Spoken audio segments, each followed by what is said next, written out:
The Ramah said that once Ner Neshama had gone out on Yom Kippur, Motzei Yom Kippur, you should relight it, and you should let it burn till it burns out. Then he says, the Ramah, or in the Ramah, it seems to be the one whose candle went out, that person should make a Kabbalah, a commitment, that he will not extinguish not his candle or no one else's candle. Meaning, it seems to be, if the candle burns, and it burns beyond Yom Kippur, you have a right to put it out. Then they're neshama. But if the candle went out, you should relight it and let it burn until it burns out. And that person should make a Kabbalah, make a commitment that for the rest of his life he's not going to extinguish his candle or anybody else's candle. Seeming the going out of the candle is a bad omen. So that's the reason why you have to let it relight it and burn till it burns out. And therefore he has to make that commitment. But let's say a person where it's never gone out on Yom Kippur. If he chooses to put it out after Yom Kippur, he puts it out after Yom Kippur. That's what it seems, that's the connotation of the Ramah. Let's see the Mishna Berura.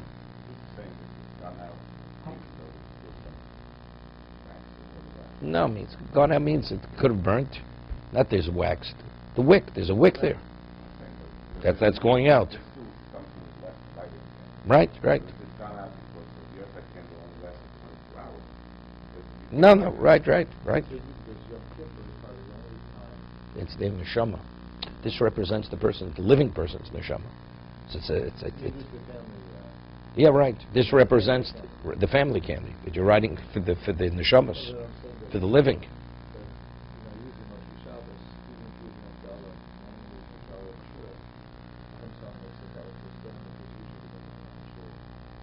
Even though it's cited, it's better not to. It's better to have in mind not to be Yotzei Shul, to be Motzei your wife. Right. You heard it, so you heard it doesn't mean Yotzei. So you say Baruch HaMavdil. You don't need the Havdalah to drive home.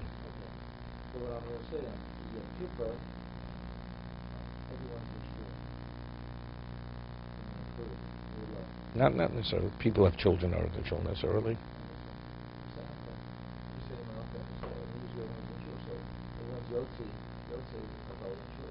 Yeah, but it's not the Havdalah issue. It's not the Havdalah issue.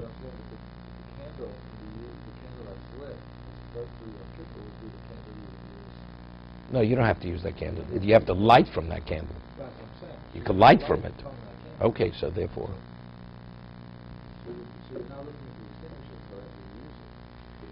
Here we're talking about it went out. And it's after you lit. After you made Havdalah. And it's still burning. Do you put it out at that point? So it seems from the Ramos says, if it went out and you had to relight it, then it should not be put out. But if it didn't go out and it continued to burn, and now you made Havdalah, now it's burning an hour after Yom Kippur, is it okay to put it out? From the Ramah, it seems to be it's not a problem to put it out. It's only the problem, the person whose candle had gone out in the past, that person for the rest of his life should not extinguish his candle, even if it burns beyond Yom Kippur. Because in the past, his candle had gone out, which seems to be it's a bad omen. But we'll see. That's where we left off. Yudalid. Yazav Yadli came. The candles, did you say they were for the living? For the living. Not talking about a yahrzeit lighting candle. The Ramos says a person should light a candle for. It's called Ner Neshama. It's a candle for one's soul to indicate you're alive. So for each member of one's family? People do different. Some people light 2 candles. Some people light 1 candle for the whole family. It's an additional candle they light. Besides lighting for the deceased. Right. Besides. And for the deceased, it's 1 for each. Right. There it's 1 for each. Shiazav Yadlikim. So if it was extinguished, you relight the candle. He says people of makpid, if the candle had gone out, he says, even though he says he considers it something not to worry about. Why? What about if the wind blew it out? So it's not the candle should have burnt and it was extinguished by itself. So then maybe you could say it's a bad omen. But let's say the window was light, there was a draft, that's why it blew out. Or it was the heat. Like sometimes it's so hot, the wax melts so quickly, the wax extinguishes the fire. Because Moko cave makpidim says, but since the world takes it in as a negative, going out for whatever reason, therefore give it to the shamash. You shouldn't even know which is your candle. We mentioned this. You shouldn't even know which is your candle. And whatever's left, just donate it to the shul. After Yom Tov. Leave the candle there. In the old days, the residue of wax was used again. So just leave everything there. See, that was at one time. One time, as you said earlier, people would bring these candles. That would illuminate the shul. Today, I mean, we don't light candles in shul. It's lit at home. So if it goes out, you know it went out. So this has no relevance to us. Is there a problem to use the outside of the wax candle like the other candle? No, not at all. It's quite more than the third one. But now For what? 2 days Yom Kippur coming. What? To light it? It's a minute. It's a minute. Your side is also a minute. It's a minute. We only talk about Yom Kippur. This specifically Yom Kippur. Yeah. And should the candles we light for the living be different from the one? No, you Should be the same. same yard side candle, same type of candle. It's 24-hour candle. Okay. Now we're holding here at the end of the Ramah. One puts on a tablecloth. You cover the tables as you cover the table on Shabbos. And that's the custom. You could have the most beautiful mahogany top table, or whatever it's made of. Custom is, Jews cover the table on Shabbos. They put a tablecloth. Mishna Berura Mishum Dikri Shabbos Shabboso, because Yom Kippur is called Shabbos Shabboso, and the Shabbos we cover the table. Chein Noagim Ramo, Chein Noagim Yeshenogu Libosh, Begodim Levonim, the Kim Yom Kippurim, Dugmas Malchei Ashoris, people wear white clothing, which is similar to angels, what angels look like. Chein Noagim Libosh HaKittel, Shu Lovan Venoki. One wears a kittel, Gamu Beged Mesim, and in addition, it's the garment of the dead, shrouds. By wearing the kittel, it subdues the heart, and of course gives one a broken feeling. So it reminds one of the day of death.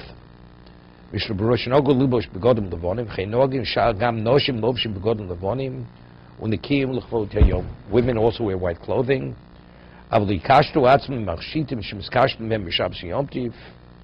But to beautify themselves, they normally would do on Shabbos and Yom Tov, they should not. Because of to indicate the fear of judgment. Women do not wear a kittel. The meaning is only men wear a kittel. Women do not wear a kittel. Are women buried with a kittel? Yes, not with a kittel, with shrouds. No, not a kittel. It's not. It's just a sheet. It's not a shroud. No. They have shrouds. They have shrouds. No. Shrouds are, it's a garment. Shrouds they're like pants, and there's a shirt, and there's a hood. The face is covered. It's a whole thing. It's the way their fashion's based on Kabbalah, many things. The way they're made. Clothing, sure, it's the clothing of the dead. Okay. Hashori stabs and nogalubosh big they pishra love in the kiyim. Therefore, one wears linen garments. Because the angel, when he was seen in the prophecy, he was seen as a man wearing linen garments. It's interesting, today, buy a kittel. It's made of cotton, polyester, whatever it is, not 100% cotton. If you go to certain places, I think about Hasidim especially there, you could buy a kittel for the chuppah when they get married. The kala buys the chosan. You buy a talis, you buy this, you buy that. They also pay for the kittel. You could get a linen kittel. It's about 6 times the price of what a regular kittel is. But people have a linen kittel. It's made of linen. Similar to what? Similar to shrouds. Shrouds are made of linen. So they have to be linen? They have to be. They are. They're made of linen. Gam ovel b'toch yud beis chodesh alov v'imo otoch shloshim al shara krovim yochel lovsho. He says an ovel is permitted to wear the kittel even during the year, during the 30 days. Yeshem kol b'shnogim she'en lo ovel lovsho here. There are customs, certain communities, they don't, as I mentioned. They don't wear the kittel. Because since one opinion is that it's beged shel simcha. It's a garment of rejoicing. Similar to an angel, you feel uplifted. So since the ovel was in the state of mourning, he shouldn't wear. So he says it's based on the minhag. Whatever the minhag of the community is, some do, some don't. A lichnos beis akise bekittel. He says, what? You wear an ovel, an ovel. A chosen in the first year of his marriage. No. Which, specifically regarding an ovel. Every community, the minhag is to wear a kittel in Yom Kippur. But within that minhag, there's some the ovel does or does not. As I mentioned, that's the reason why a chosen. According to this reason, the chosen, first year of one's marriage, then one has to be in a state of exceptional joy. He should not wear the kittel. Shum yuchad l'tfila, he says you should not go into the bathroom with the kittel. Shum yuchad l'tfila av'lahashtin bo muter. But if to go just to urinate, that's permitted. So we discussed this. Does not be available according to this. It's the opposite. If the both reasons, it could be the reason why you're not wearing is because it's the other way. Because you have to be in a state of joy. But for your people, you're not in a state of joy. You are in a state of joy. You are in a state. There is a joy. It's not. It's a subdued. It's a solemn joy, but it's a sense of good fortune. That we're fortunate. We're in this position. That we go through the process. We're going to be forgiven. You're still around after Rosh Hashanah. No, not only that. No, HaKadosh Baruch Hu gave us a day to be purified, to be forgiven.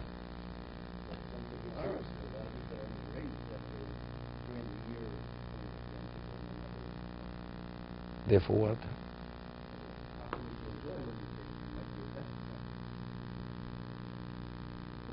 Let me ask a question. You come before the judge, you get two or one things. No plea whatsoever, immediately you sentence, God forbid, to death. Judge says, I'm willing to listen to your plea. How do you feel? You feel you have a chance. What the judge is going to decide, you have no idea. But that he allows you to make a plea, does it give you hope? Okay. Do we know what the outcome is going to be? We don't know what the outcome is going to be. So what happens during the year, it's irrelevant. That's number one. Secondly, does the man die a moment after Yom Kippur? He died, whatever he dies. So anything you receive, that's positive, because it could have been a lot worse. That's the way you have to look at it.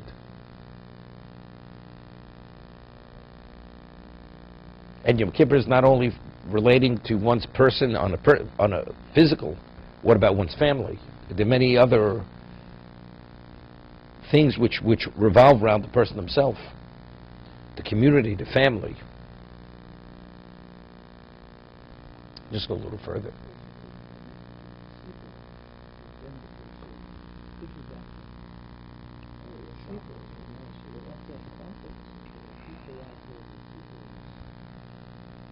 Regarding what? What do you answer?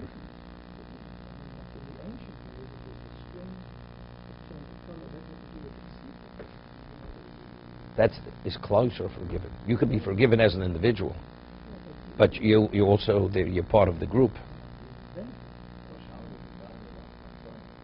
No, that's for a number of reasons. Because we say, we spare ourselves and our forefathers. Because our situation very often is linked to previous generations. Because if they would have done better, we would be in a better position. There'd be greater clarity. So why is there lesser clarity? Because they failed in the past, therefore we're deeper in the pit because of the past. But yet the clarity is better than ours. But that's why there's that's why there's a greater claim against them. It was greater, so they should have been better. So why weren't they better? So therefore, the clarity is even to a lesser. There's less clarity.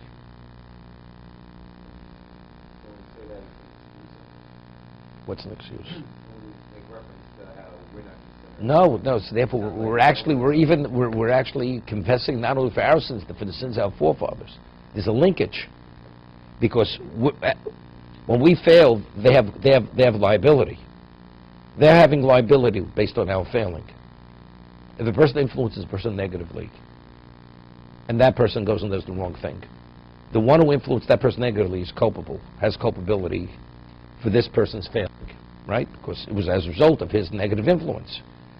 So if a person, as a grandchild, sins because of a failing of somebody going previous generations, that means there's a liability to that person.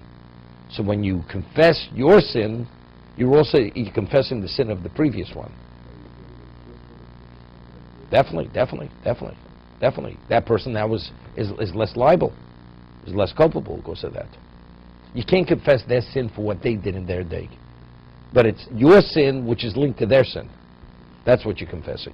But you cannot hide behind your sin saying it's not my fault. No. Of course, everybody has choice. Everybody has choice. It's your choice. But factually, if you would have seen it more clearly, you would have had less of a choice. So, but why didn't I see it as clearly as I should have? The choice would have been an easier choice. The answer is because something that took place in the past.